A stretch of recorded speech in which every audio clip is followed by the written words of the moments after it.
The train whistle fades behind you like a memory you never meant to keep. Your boots hit the dirt just outside Fort Laramie. Dust already clings to your hem, and the heat presses against your spine like a silent warning. You carry only three things: a contract, a satchel of soot-stained clothes, and a cradle wrapped in canvas with the scent of ash still clinging to the carved roses your mother made by hand. They said it was a miracle it survived the fire. You're starting to wonder if you did. A corporal glances at your paper and waves you toward the quartermaster's shack, like he's seen too many women like you before, too tired, too late, too promised to men with too much land and not enough tenderness. You pause at the threshold. Inside, the man waiting for you doesn't stand. He doesn't smile. He just squints and says, "You're not her." You blink. He lifts a folded letter, holds it beside your face like a measuring rod. She's got brown eyes. Yours are green. You swallow hard. "I signed the contract," he grunts. "You signed a contract." Then tosses a pouch onto the table. It lands with a heavy clink. "You'll do." You don't ask his name. He doesn't ask yours. That's how these things begin, with a silence no one plans to fill. The cabin he takes you to is barely standing. The porch slants. The shutters hang crooked. There's a ring of scorched earth just beyond the back fence, where he says the last bride lit the stove wrong and burned half the shed down. You say nothing. You just place the cradle in the far corner and unwrap it slowly, like it's something living. The roses are blackened at the edges, but intact. You trace your fingers along the curl of a vine. Your mother's mark is still there, just below the base. A carved S, your middle initial. You press your thumb against it until your skin stings. That night, you sleep beside the cradle. Not because the bed isn't soft, because the cradle is the only thing in the room that remembers who you were before they changed your name. In the dream you hear fire crackling, not distant, close. A voice says, "Save her first." You wake before you know who they meant. The next morning he leaves a bucket by the door. No note, no bread, just a muttered, "Don't burn the oats," as he rides off. You clean the hearth, start the fire, boil water, then sit with your hands in your lap watching the cradle and wonder who it was meant for, because no one here seems to be expecting a child, not even you. You don't ask where he goes, but he comes back smelling of sweat, saddle leather, and paper, always paper. Ledger sheets folded and stuffed into his coat, ink smudged from heat, corners bent like they've been read too many times or not at all. He sits at the table and writes numbers like they owe him something. Never once looks at the cradle in the corner, never once looks at you. You stir the oats. Pour coffee too bitter to drink. Try to remember if silence always came this easy to you, or if you learned it here. 3 days pass before you say a word that isn't yes or more. You ask, "What's your name?" He doesn't answer, just lifts a brow, then goes back to writing. The next morning, he leaves the ledger open on the table. One page marked in red, a line with your name, Clara Sullivan, except that's not the name you used when you signed the contract. You stare at it, then run your finger over the total beside it, $38.50. The cost of a new yoke, a grain order, and you. Later, you stand by the cradle. Press your forehead to the carved roses. You whisper, "She didn't carve this for sale." The wood doesn't answer, but you feel something shift, a memory maybe, or something older, a promise buried in oak. That night, while he sleeps in the other room, you crack the ledger open again. Flip pages, find other names. All women, some crossed out, some marked unreturned. one with a date beside it. Deceased, no claim. Your stomach turns, you press your hand against your belly, not because you're sick, because you don't know who this story was meant for anymore, and you're not sure how long you have to pretend it was written for you. The next day you find the receipt tucked into the side of the cradle, not hidden, just waiting. It says the cradle was listed under furnishings, not under your name, not under any, just cargo. You read it 3 times, then burn it in the hearth, because you won't carry that lie, but you will carry the wood. Later he asks if you washed the blankets. You say yes. He nods and says nothing else. But for a second, a half-second, his eyes drift toward the cradle and linger. The photo lies folded between 2 pages of his ledger. You find it by accident, looking for blank paper to wrap a jar of beans. It's sepia-toned, edges worn soft. A woman stands beside a well, one hand on her hip, the other resting on a boy's shoulder. She's smiling. You are not. But someone once thought you looked like her, because her name, Clara Sullivan, is scribbled in ink across the back. You hold the photo up to the light. She has brown eyes. Yours are green. You knew it the moment he said, "You're not her." You just didn't know who she was, until now. That night, after the fire dies low and his boots stop creaking on the porch, you sit with the cradle again. Your fingers trace the curved base where the grain rises in a slow wave like breath. Underneath the roses, something new catches your eye. A gouge in the wood, not a flaw, a carving. Too faint to read at first, you bring it closer to the fire. 3 initials. C.W.S. Your heart stutters, because your mother's name was Catherine Wren Sullivan, but she never called herself Clara. The next day you try to ask. He's chopping wood. You stand just outside the circle of his swing and say, "The woman in the photo, was she the one who wrote the letter?" He doesn't stop, doesn't look up, just says, "She never made it past Rawlins." Then lifts the axe again. You whisper, "Then who signed my contract?" He pauses for just a breath, then lets the axe fall again, hard. That night, you take the photo to the cook. Her hands are always moving, kneading, chopping, sweeping flour into piles like it's the only way to keep the world in order. You show her the picture. She glances once, then says, "That girl?" Her name wasn't Sullivan, it was Walsh. Died before the baby came. You blink. She keeps stirring the pot. Paperwork gets mixed. Mail order lists passed around. Sometimes folks send someone in their place. Doesn't matter to the man. He's just buying silence and a plate of hot food. You clutch the picture tighter. But that cradle, it came with me. She stops stirring, finally looks up. It came with someone. That's enough to haunt a place. You lie awake that night trying to remember how you even signed the contract. It was raining. You were hungry. The woman at the depot asked your name. You said Kate, but she wrote Clara, and you didn't correct her, because by then it didn't seem to matter. You were just trying to get west.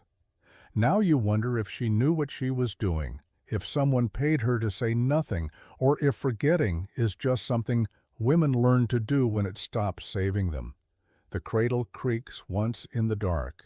You sit up, listen, but the room is still, and the fire's out. So you lie back down and try not to dream. The morning is quiet. Not the kind that soothes, but the kind that waits. You rise before the man does, before the cook stirs, before the fort opens its eyes. The cradle sits in the corner, angled just enough for light to catch on the curve of one carved rose. You crouch beside it, and open the hidden panel. you never noticed before. It's a loose board near the base. Your fingers find the gap like they were meant to. Inside, ashes, real ones, not soot. Charcoal thin, packed into a fabric pouch tied with twine. You lift it. It smells like pine and sage and something older than either. You untie it with care. Inside, a tiny leather strip worn soft by time, stamped with the same initials, CWS. And beneath that, a single black and white feather. Not eagle, not crow, wren. You know it without needing to be told. Your mother's name was Wren, Catherine Wren Sullivan.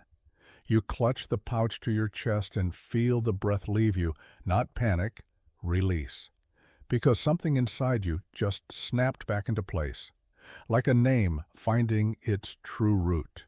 You wrap the pouch again, place it back inside the cradle, then close the board. When you rise, the man is standing in the doorway, watching. He doesn't ask what you found, doesn't speak, just says, "That cradle wasn't meant for no ledger." You meet his eyes. "He told me it was sold." He nods. That's what they do. Burn the story, sell the ashes. You step toward him, hold out the pouch. "Then why did she hide this?" His jaw tightens. "She wasn't hiding it." He pauses.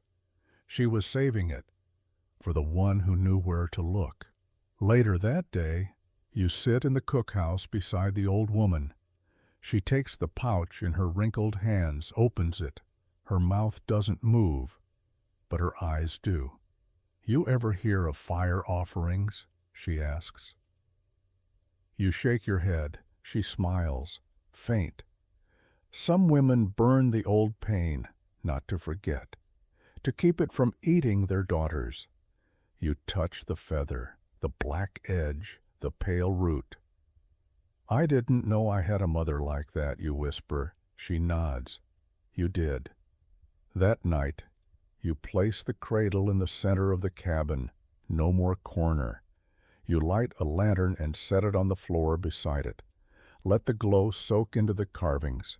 Then you sleep on the floor beside it, because that's where truth sleeps now. And you're not leaving it alone again.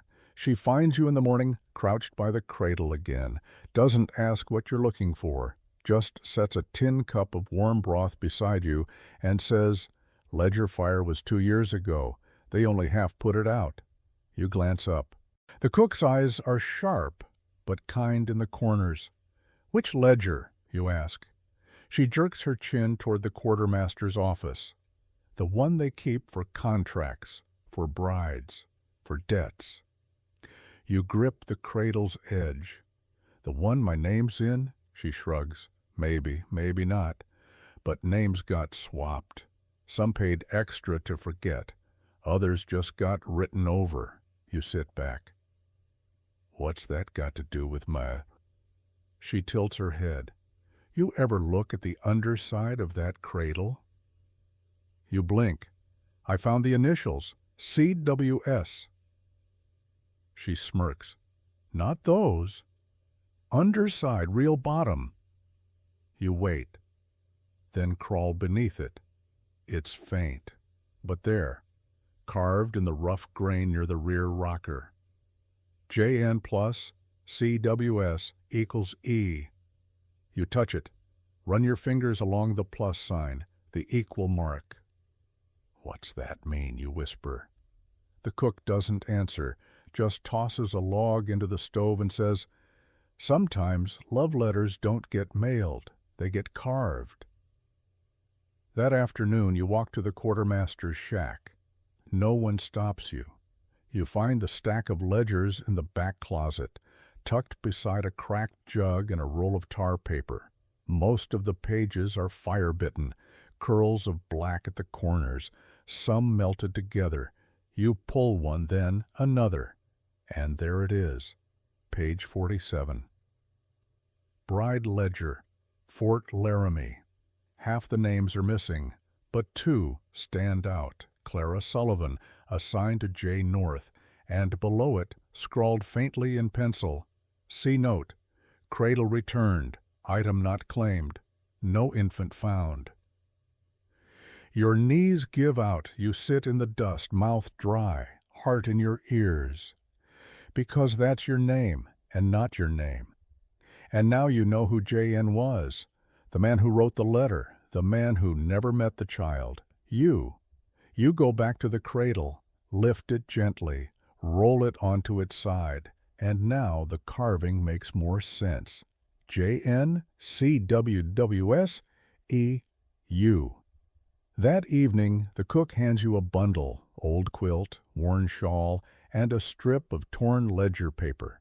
This blew out of the fire, she says. I kept it because I like the handwriting. You unfold it, read one line. If she's still breathing, tell her the cradle's hers, and always was. No signature, but you know. The man returns late, boots heavy, shirt damp with dust and ale. He doesn't speak when he sees the cradle in the center of the room. Doesn't ask what you've learned, just mutters, "Dinner?" You set down the ledger paper and say, "I'm not hungry." He stares, but you don't flinch, because this cabin holds a truth older than his silence now. And you finally have your mother's voice burned into oak. You notice it the way all terrible things are first noticed, by accident.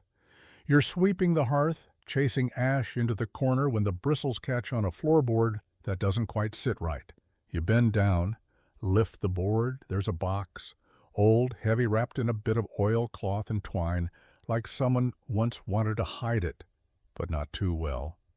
You open it. Inside a ring, simple, iron, smoothed by time, still crusted faintly with something dark in the seams. Next to it, a yellowed page, half a marriage contract, and a name. Isabel Quinn. You've never heard it, but the moment you see the handwriting, your blood goes cold, because it's the same curl at the top of the S, the same cross of the T.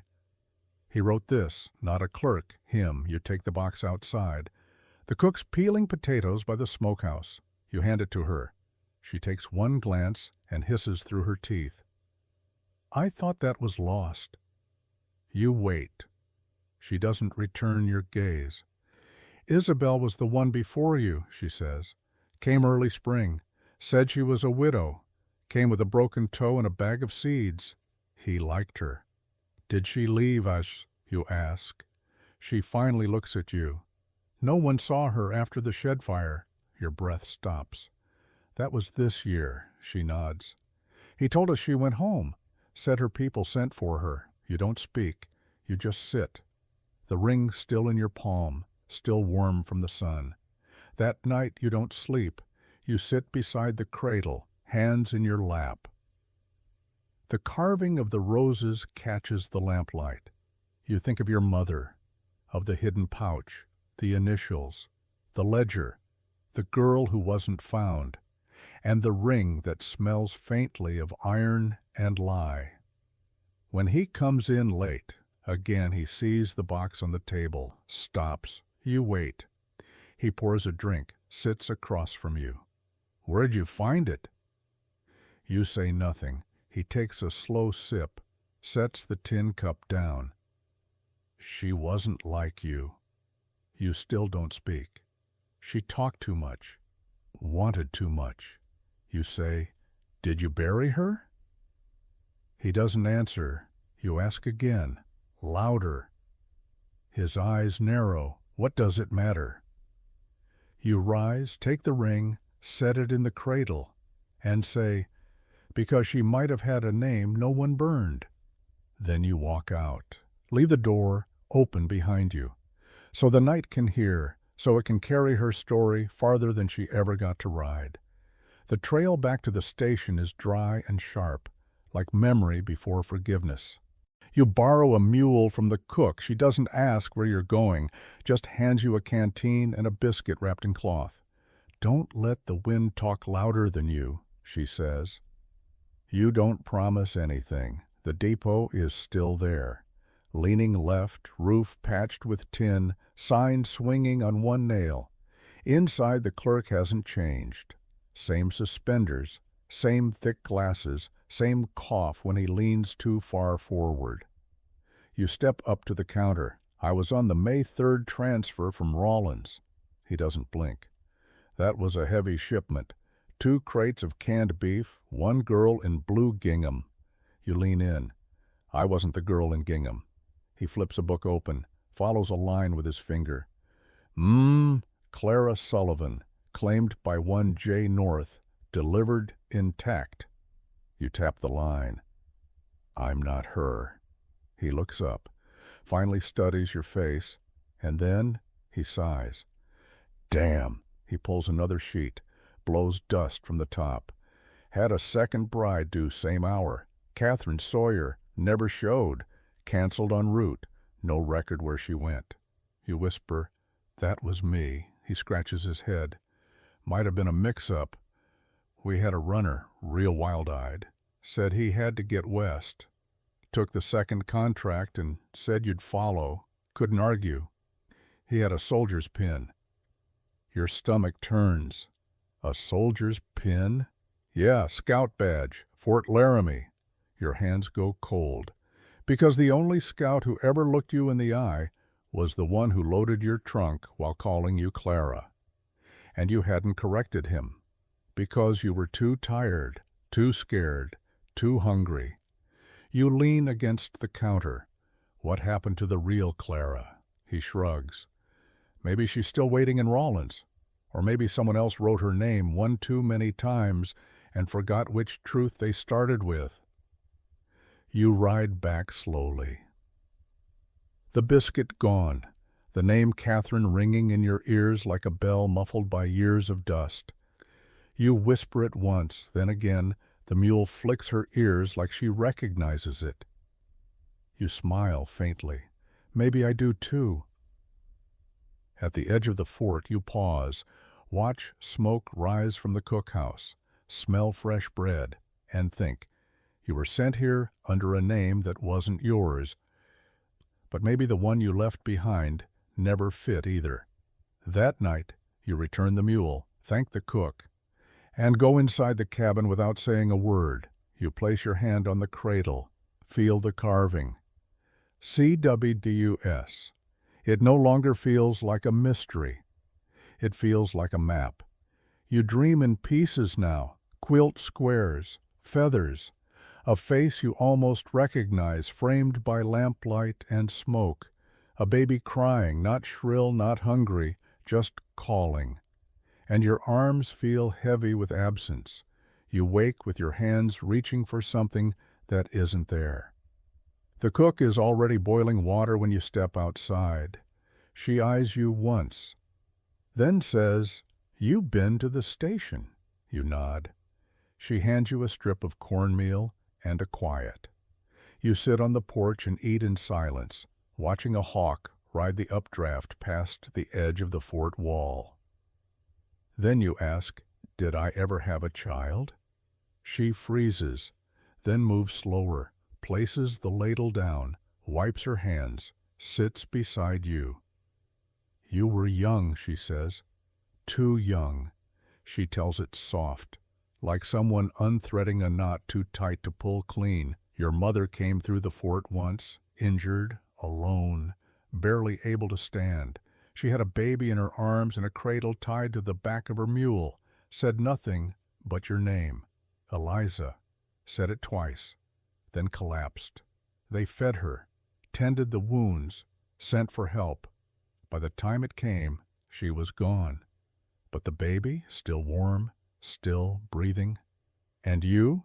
You'd been marked down in the registry as transferred. Your mother left behind a carving on the cradle, CWS.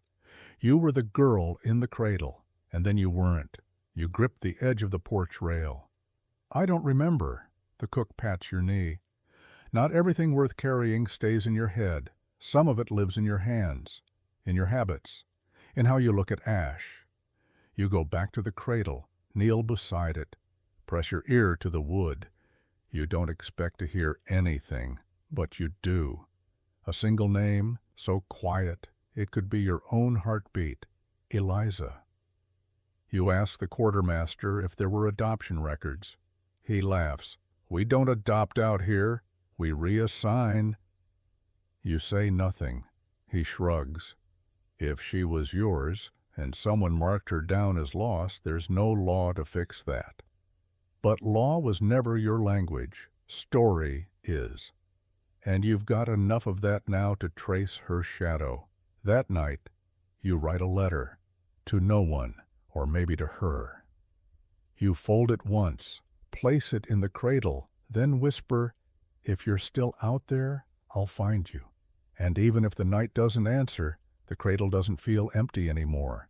You find it hanging over the back of a stable door, half covered in straw, folded carelessly, frayed along the edges, but stitched with precision that only comes from love or grief or both.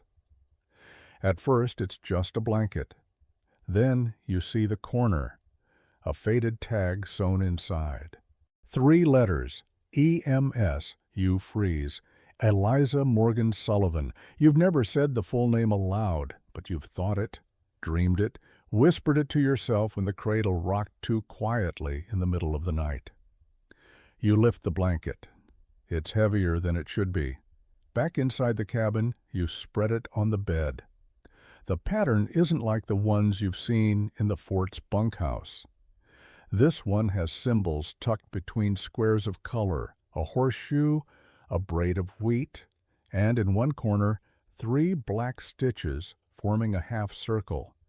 You trace it with your finger. It looks like a cradle overturned, or a womb that never closed.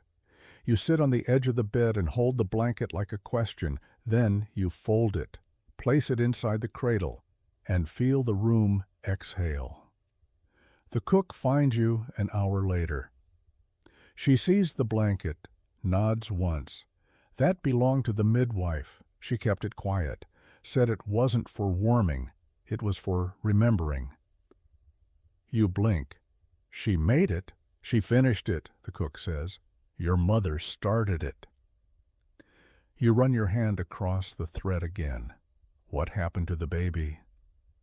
The cook doesn't answer right away, just pulls a folded square from her apron. Inside, a tiny beaded bracelet, worn. Your mother left this too, she says. But we never knew who to give it to. You take it, hold it in your palm. It's too small for your wrist now.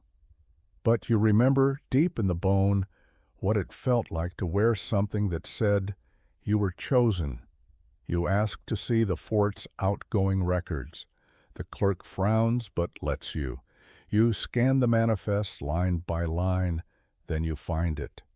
A name scribbled under Relocated Children, Dakota Territory. EMS says, transferred to foster family near Pine Hollow Ridge.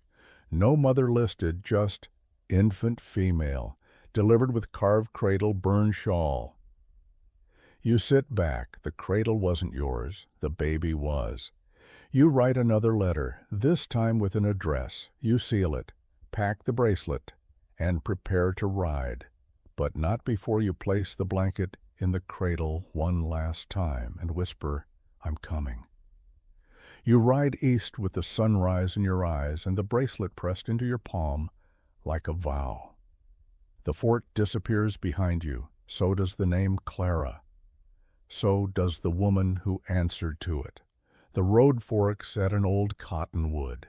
You stop for water, tie your mare to the low branch, and kneel by the creek. A shadow falls across the water before you hear the hoofbeats. You reach for the reins, heart kicking. But it's not the buyer, not the clerk, not even the cook. It's the Sioux tracker who watches the fort's edges. You've seen him before, silent, unseen, until he isn't. He dismounts slowly, doesn't speak, just kneels across from you, eyes soft but sharp, then says your name, your real name, Eliza. You don't ask how he knows. You nod once and whisper, that's me. He reaches into his satchel and pulls out a folded square of blue cloth. Inside it, a scrap of quilted leather, and a piece of paper. On the leather, stitched in white thread, E+M. He says, "Your mother gave this to the woman who raised me." You blink. He nods. "She said the child was born in fire, carved in ash, and would return when the cradle remembered." You open the paper, your mother's handwriting. "Give this to the one who walks both sides of the flame. She will know the way. She will carry the name whole." You clutch the letter, tremble. He stands. You are ready now. He rides with you. Not close, just near enough to keep the wind from unsettling your resolve. By dusk, you reach the edge of Pine Hollow Ridge. The houses are scattered, built rough but proud. He stops beside you, points to a small home with a roof patched in tin and a circle of wind chimes around the porch. "She lives there," he says. "Her name's May." You ask, "Does she know?" She remembers a woman with a carved cradle and a promise. You dismount, walk slow. Each step feels like a heartbeat handed back. The woman who answers the door is tall, gray-eyed, with hands rough from work. You say nothing, just hold out the bracelet. She doesn't speak, just pulls something from her pocket. Another bracelet, identical. She takes yours, clips them together, then steps aside. You enter. Inside, a hearth, a table, and a single picture hanging crooked. A little girl with green eyes and a rosewood cradle behind her. You stand in the doorway for a long time, then whisper, "Eliza," and hear a soft voice from the next room say, "Mama?" You freeze. The woman nods. You should go. You step forward, one breath, then another, because the story didn't burn. It just waited, inside a name, inside a child, inside you. You sit on the porch while May rocks the child to sleep. Your daughter. You haven't said it aloud yet, but the way her hair falls, the green of her eyes, the way she clutched the stitched bracelets like they were part of her skin, you know, you knew the moment you stepped through the door. Inside, the fire cracks low, the house smells like pine soap and bread and old quilts. You watch May carry her gently to a cot. She hums something soft and wordless, then returns to the porch. Hands you a cup of warm tea. Neither of you speaks at first. Then she says, "They told me she was orphaned." You nod. "They told me I never had her." She studies your face. "You came anyway. I wasn't sure I could," you whisper. But the cradle remembered. May's eyes shine. She sips her tea, then says, "It wasn't your fault." You set the cup down, pull out the ledger scrap, the feather, the bracelet knot. Lay them in your lap like evidence. "I was meant to go west under another name," you say. But my hand still knew the shape of her head. My body still ached in places no man could explain. May nods. "I wondered," she admits. When she cried, she wanted to be rocked on the floor, not the chair. When she got sick, she calmed when we wrapped her in smoke, not sugar. She looks at you. She never called me Mama until she heard your voice. You press your palms together. The fort marked her as relocated. May stares at the stars. They didn't care where, just that she was gone. You ask, "Did you ever mean to keep her?" She hesitates. Then, "I meant to love her. And I did, but I always knew she was borrowed." That night, you sleep in the same room. Your daughter breathes deep in the cot between you. You don't reach for her, but you don't look away. You just listen to the sound of something whole beginning to mend. The next morning, the tracker returns, says nothing, just ties the mare near the porch and waits. May hands you a cloth bundle, food, paper, a photograph. She's yours, she says, but she knows me too. You nod. She'll never forget you. Your daughter clutches the beaded bracelet and steps into the saddle without hesitation. You ride slow, let her fall asleep against your back. Let the wind carry the names forward: Clara, Kate, Eliza, Mama. At the edge of the ridge you whisper to the tracker, "They traded her like a shipment." He nods, but you rode back without a receipt. You smile, because some debts aren't settled on paper. They're carved into wood and stitched into wrists and whispered into sleeping ears. You ride slow through the cotton plains. The girl, your girl, sleeps in the sling against your back, her breath light and even, one hand curled around your braid. Each mile stretches like a lifetime walked backward, but you don't turn around, because the story's ahead now. And you're no longer the woman who was sent. You're the one who returned. That night, you make camp near a dry creek bed.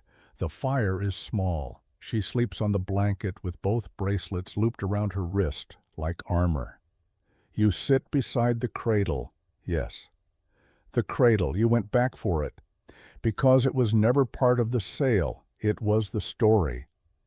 You flip it gently onto its side. Check the base again.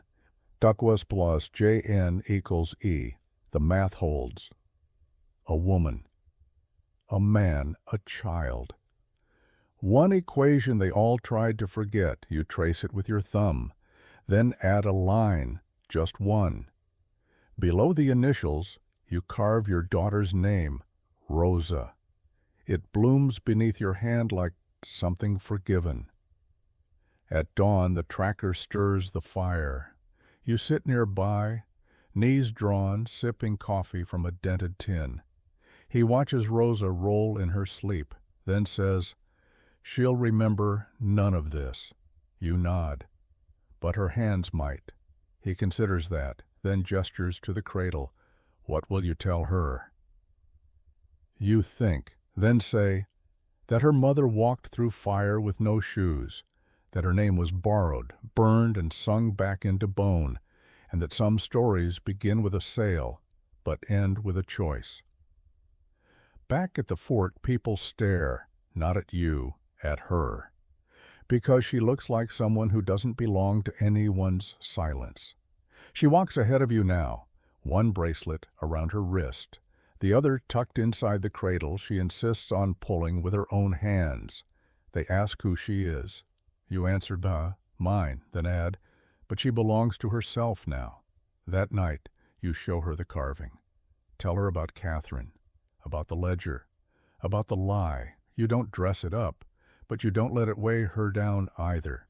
You just say, some people hand off the wrong names. That doesn't mean you have to wear them. She blinks once, then asks for another blanket and falls asleep without questions. You stare at the cradle in the moonlight and whisper, "You brought her back." It creaks once in the wind, not protest, peace. He finds you before noon, dust on his collar, boots freshly polished like he came to bargain and not beg. You're outside the cookhouse, mending a split in Rosa's skirt, her laughter chasing chickens across the yard. You see him before she does, but she sees you see him and stops. He dismounts with the swagger of a man who still thinks paper carries more weight than truth. You left, he says. You don't look up. He takes a step closer. Didn't sign out at the quartermaster, didn't return the provisions. You rise, slow, wipe your hands. She wasn't on the ledger, you say. Neither was the cradle. He frowns. She's not yours. She wasn't yours either. He stiffens. That cradle was listed as furnishing. You nod. And she was listed as unclaimed, so maybe it's time someone claimed her. He pulls a folded sheet from his coat pocket, unrolls it on the table. You glance. Your name, your wrong name, is scrawled across the top. He points. This contract says... You shake your head. This contract lied. He reaches for Rosa's wrist. Fast, but not fast enough. Because the cradle is between you before you even register the motion. You push it forward, hard. It hits his shin. He stumbles. Touch her again, you say, and I'll carve your name off the last page of every book west of the Missouri. The cook steps outside. So does the tracker. He pauses, calculates, then straightens. I could bring the law. You fold the contract, place it in the fire pit, strike a match, and let the smoke carry the last of your silence up into the open air. Let them come, you say. They'll see what name I wear now. He stares. But the match is burning. So is the paper. So is the past. He rides off with his eyes forward, but his shoulders hunched, because he knows the girl he bought is gone. The woman who replaced her never had a price. You kneel by Rosa, check her wrists, still there, the bracelets, the cradle, the breath, all accounted for. You kiss her forehead, whisper, you never had to be returned, only remembered. And this time she doesn't ask why you're crying. She just holds your hand and pulls the cradle back to its place beneath the quilted window. The next day you take Rosa to the river, not to wash, to teach. She holds a stone in each palm, one smooth, one sharp, and asks you which one belongs in the water. You say, both do, but for different reasons. She smiles like she understands. Maybe she does. Children don't unlearn truth the way grown folk do. You bring the cradle with you, strapped to the back of the mule, padded with a blanket stitched from pieces of 3 lives. One with your mother's thread, one from May's shawl, one you stitched yourself. You reach the hollow in the hills by noon. There's a small cabin there now, fresh wood, one shutter painted blue. May waits on the porch, knitting. She stands as you arrive. Is this for her? She asks. You nod, but not just her. She takes the cradle with both hands, carries it inside without asking questions. Rosa follows, traces the carvings like they're her own name. You don't cry. But you breathe deeper than you have in months. You stay the night. There's stew, laughter, stories traded across the fire like blankets on a cold day. Rosa falls asleep with her feet on May's lap and her head in yours. You stroke her hair, whisper, she never stopped being yours. May smiles, eyes wet. She never stopped being ours. In the morning, you walk the edge of the clearing, the cradle now resting beneath a window open to the wind. You lean on the fence rail and know you are not the girl who arrived with a ledger. You are not the woman they tried to rename. You are the mother who reclaimed the cradle and gave it back to the child who always knew how to rock herself to sleep. That afternoon, you carve something new beneath the base. Not initials, a full name, Rosa Elina Wren. The wind shifts, carries the scent of sage and cedar. You step back and let it go, because the cradle is full now, and so are you. It's late autumn when you begin again. The mornings bite deeper now. The trees wear fewer leaves. The smoke from your chimney drifts slow and straight. Inside the cabin, Rosa hums to herself while she draws circles in the dust on the floor. The old cradle sits beneath the window in May's home, visited often, never forgotten. But here, in your home, there's space. A quiet place beneath the shelf, near the fire, where something else is meant to rest. You find the wood yourself. A fallen juniper, bark stripped by time and wind, heart still strong. You haul it home with cracked palms and sore shoulders.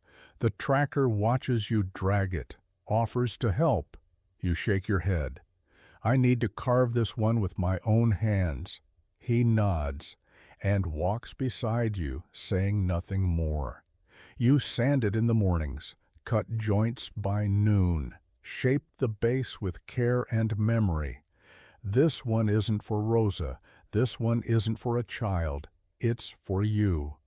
For the girl who was left, renamed, returned. For the woman who walked into fire barefoot and unbranded. Each night you add one small detail, a feather along the side rail, a rosebud tucked into the footboard, a cradle not for rocking sleep, but for holding story. By the time snow dusts the porch rail, you oil the wood. Run your fingers across the smooth grain. It shines like truth, warm as breath, solid as forgiveness. Rosa watches from the doorway, asks, "Who's it for?" You say, "Someone who never had one." She tilts her head. "Like you?" You smile. "Exactly like me." That night, you place a single folded quilt inside it. The first square holds your mother's mark. The last holds Rosa's. In the middle, blank fabric, untouched, waiting. You leave it that way because not every part of your story needs stitching. Some of it, just resting there, unfinished, is proof enough that you lived. You sleep on the floor beside it, like you once did long ago. But this time, you don't dream of fire. You dream of rivers, of bracelets joined, of wind chimes, of names whispered in a still air, not to be returned but to be kept. When you wake, Rosa's beside you. She curls against your chest and murmurs, "Mama." No hesitation, no wait, just home. You kiss the top of her head and let the light fill the room. No papers, no contracts, no borrowed names, just a cradle, a daughter, and the quiet truth of having chosen both.